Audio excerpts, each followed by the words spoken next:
When the wind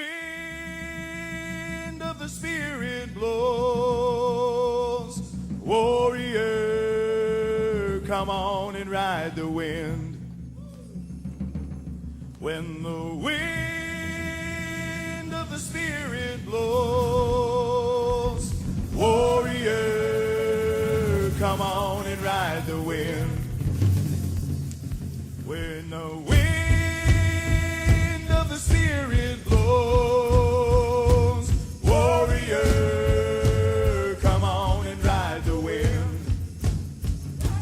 When the wind of the Spirit blows.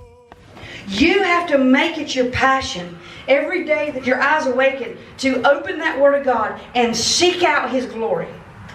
What is the glory of God? What does it look like for the patriarchs of old? What does it look like for me? For Moses, it was the burning bush. For Moses' mother, it was releasing him in the Nile. In other words, she had to come out of denial to release her glory in the water.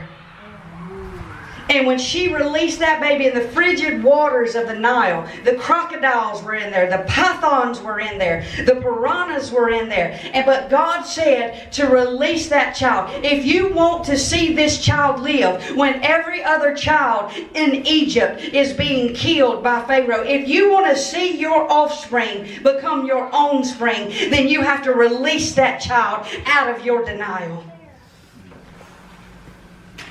And suddenly a psychosomatic process occurred. She left her baby in the basket. He began to float away from her. She began to walk away on the bank because she couldn't grasp the idea of never seeing her child again.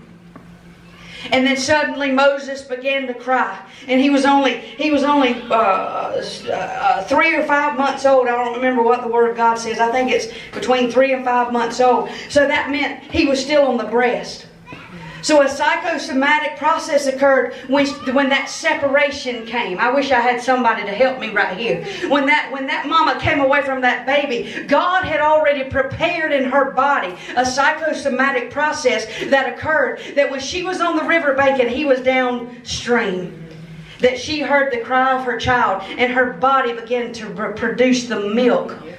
One of the promises of God. She was walking in the promises of God. She was walking in the promised land of God. And her body that had been created by her Creator began to release the promises that He had placed in her by the glory.